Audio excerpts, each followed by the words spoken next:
மட்டுமின்றி சமுதாயத்தில் போதை பழக்கம் வேரூன்றி நிற்கிறது. போதை ஒழிப்பு விழிப்புணர்வை பற்றி தான் நாம் எல்லோருக்கும் சொல்ல போறோம். அப்படியானே? போதைன்னு ஊரெல்லாம் பேசுறாங்க. 10 வயசு பிள்ளைகளே பக்கம் நீங்க போகாதீங்க. ஊரோர போதைன்னு ஊரெல்லாம் பேசுறாங்க. 10 வயசு பிள்ளைகளே பக்கம் நீங்க போகாதீங்க. ஊரோர போதைன்னு ஊரெல்லாம் பேசுறாங்க. பெற்றோரும் பெரியவரும் பக்கம் நீங்க போகாதீங்க. எவையெல்லாம் போதை பொருட்கள் அண்ணே? எனக்கு தெரியும் குருவே, நான் சொல்லட்டுமா? சரி சரி சொல்லு பார்க்கலாம். போதை பொருட்களின் மதுபானம், புகையிலை, அபின், கஞ்சா, பான் மசாலா, போதை தரும் மின்னேலர்கள் இவையெல்லாம் அடங்கும் அண்ணே. இந்த போதை பொருட்கள் எடுத்துக்கிட்டா என்ன ஆகும்? கொஞ்சம் விளக்கமா சொல்லுங்களேன். சொர்க்கமாக தெரியும் போதை வாழ்க்கையை நரகமாக்கும். சொர்க்கமாக தெரியும் போதை வாழ்க்கையை நரகமாக்கும். மூளையை மழுங்க செய்து புத்தியை தடுமாற வைக்கும் ஒரு விதமான மயக்கம் போதை. இந்த போதையில் ஒரு விதமான சுகம் கிடைப்பதாக சிலர் எண்ணுகிறார்கள். இவர்கள் விளக்கில் விழும் விட்டில் பூச்சிகளால் வாழ்வை தொலைக்கிறார்கள்.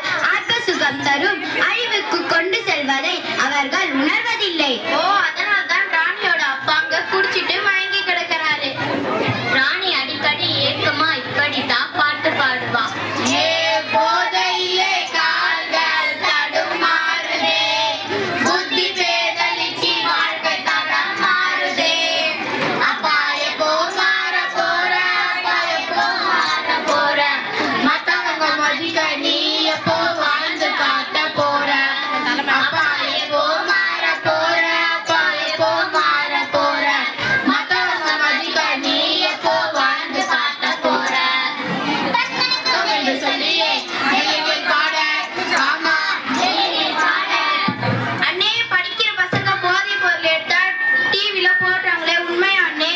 ஆமாம், மாணவர்கள் போதையின் பாதையை தவிர்க்கணும். கல்வி என்னும் பாதையில நிமிரணும். அதுக்கு ஒரு பாட்டி எடுத்து விடுவோமா? படிக்கிற வயசுல கத்துக்கணும் ஒழுக்கத்தை, எதுக்கு நீ தேடி போற கஞ்சா போதை பழக்கத்தை?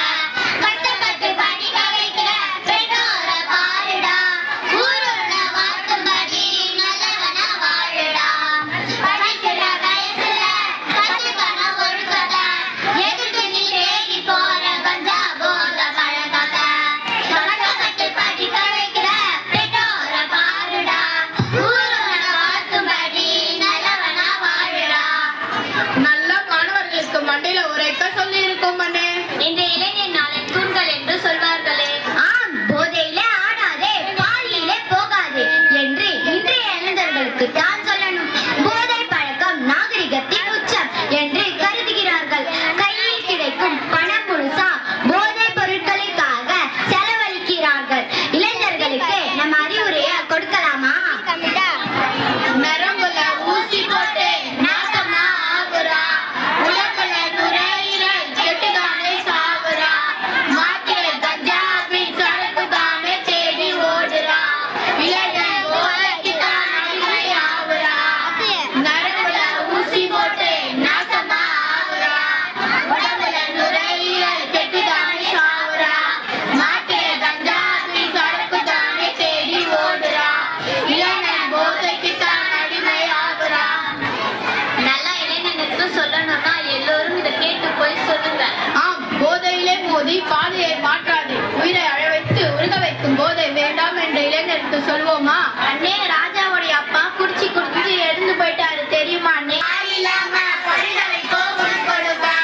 கண்ட கண்ட போதையில உன்னுடைய மூச்சடங்கும், கண்ணுக்கு ஆயிலாம பரிதவிக்கும் உன் கொடுமை. போதையில் நீ வீதியில் உன் கொடுமை. போதையை விடாதே உன் குடும்பத்தை வீதியிலே. குடிக்கிறதுனால குடும்பமே சீரழியுது. குடிக்காதையா குடிக்காத, குடிச்சு குடிச்சு உடம்பையும் கெடுக்காத. மறக்காதையா மறக்காத, குடிச்சு குடிச்சு குடும்பத்தையும் மறக்காத.